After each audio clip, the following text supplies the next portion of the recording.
Le Seigneur soit avec vous. Et avec votre esprit. Évangile de Jésus-Christ selon saint Marc. Gloire à toi, Seigneur.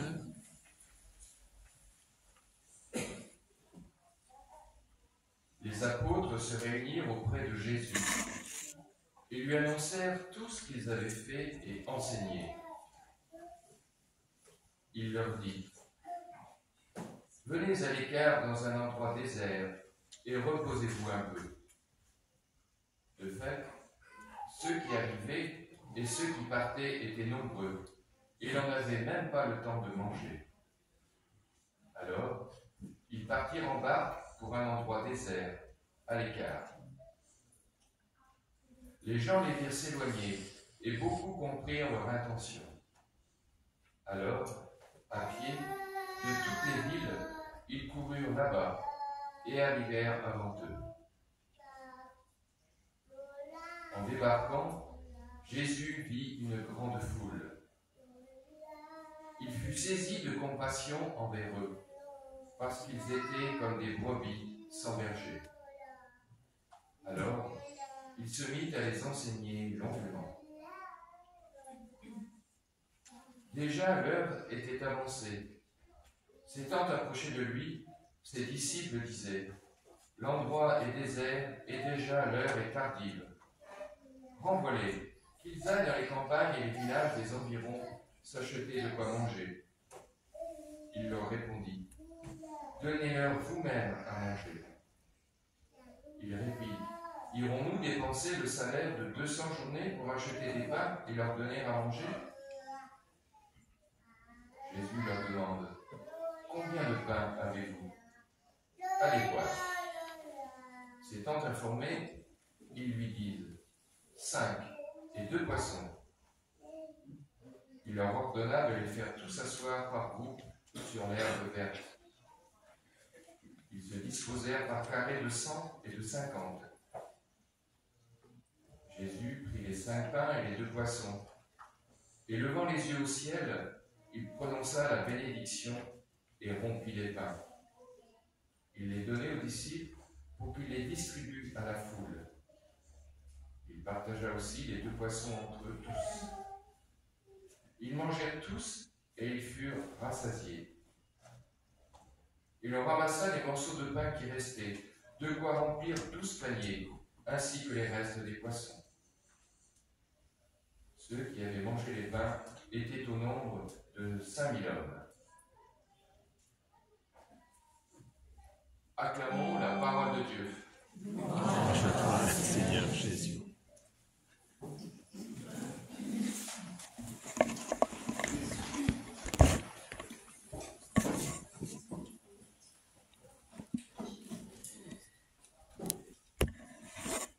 Alors les enfants, ce matin, ont découvert un peu un temps de l'Eucharistie, ce premier temps qu'on a essayé de marquer tout à l'heure en s'accueillant les uns les autres, ce temps de l'accueil, cette première partie. Alors, au cours de l'année, on aura donc comme ça encore 3 autres dimanches.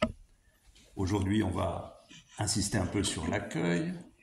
La fois prochaine, on prendra le temps de s'arrêter sur le temps de la parole.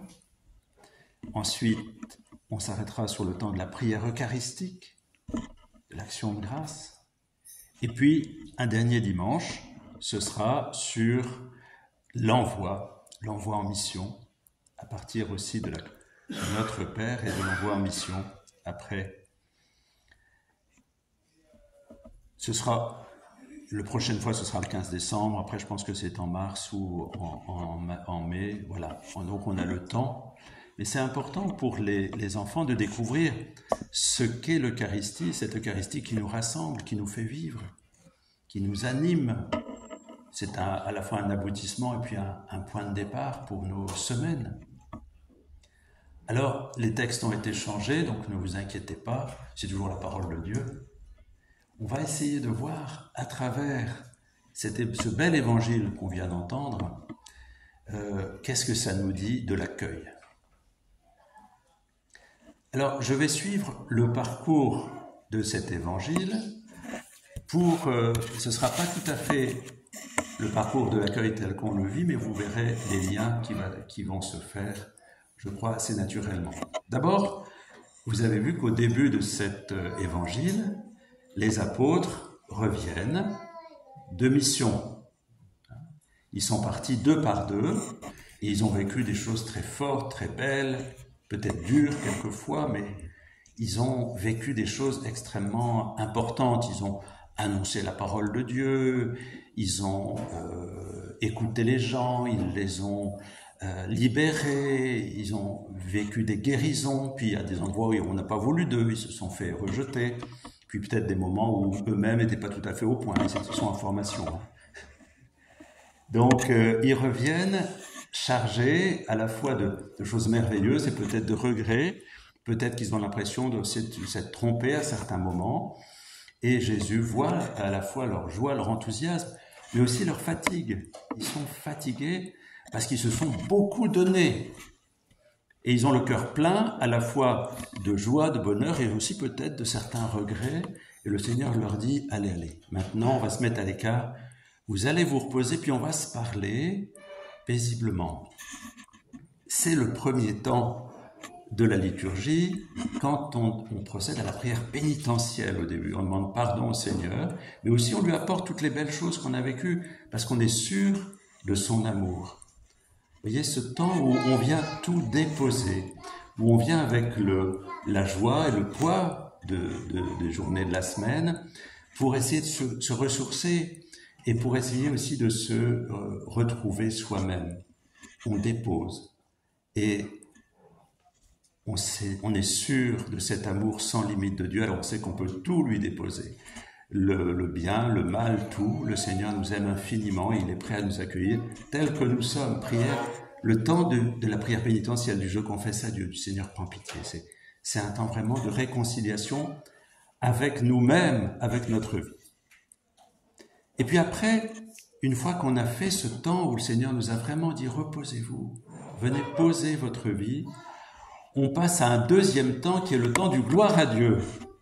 Alors le gloire à Dieu, si vous voulez, j'aime bien, je ne sais pas si vous avez lu certains, un petit livre d'Éloi Leclerc qui est ancien, qui est très beau, qui s'appelle « Sagesse d'un pauvre ». Est-ce qu'il y en a qui ont lu ce livre? Ceux qui l'ont lu peuvent lever la main? Oh ben il n'y a pas grand monde, hein, il sera temps de le lire. On va essayer de vous en fournir. C'est un petit livre merveilleux où Éloi Leclerc, franciscain, qui est décédé il y a quelques années, que j'ai connu, nous montre Saint François d'Assise. Et à un moment, François est avec frère Léon, qui l'accompagnait dans ses missions, qui était prêtre. François n'était pas prêtre, François était diacre. Et frère Léon demande à François, mais François, toi, on voit que tu as le cœur pur, tu es tout en Dieu, tout ça, et moi, je me sens tellement, comment faire pour avoir le cœur pur?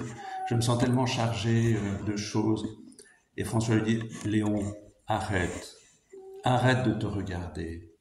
Arrête de regarder tes misères, arrête de regarder ta pauvreté, ton péché. Mais regarde Dieu, il t'aime. Ouvre-toi à l'amour de Dieu. Contemple-le, allège-toi en le contemplant et en accueillant son amour. Arrête de te centrer sur toi-même. C'est le gloire à Dieu. Une fois qu'on a déposé notre vie, eh bien, on arrête de se refermer et on ouvre les bras, vous savez. On arrête d'être centré comme ça sur « oh là là, ma misère », mais on s'ouvre sur la beauté de Dieu. Gloire à Dieu au plus haut des cieux. Et ça dilate notre cœur et les bras s'ouvrent. Eh bien, que le Seigneur nous donne de faire ce pas de louange. L'action de grâce est la plus libératrice des prières de confiance. L'action de grâce, la louange, gloire à Dieu. Alors, je vous invite, vous savez, quelquefois, quand je reçois des personnes pour le sacrement de réconciliation, je leur dis, attendez, avant de confesser votre péché, mais il faut qu'on confesse, qu'on dise l'amour de Dieu. Ce qui est essentiel, c'est pas mon péché. Ce qui est essentiel, c'est que Dieu m'aime et qui me relève et qui m'emmène dans cette joie de croire, cette joie d'aimer, cette joie de vivre. Le gloire à Dieu. Alors maintenant, on continue un peu l'évangile, si vous voulez bien. Hein? Vous êtes d'accord? Ça va, vous n'êtes pas trop lassés encore? Bon, on continue alors.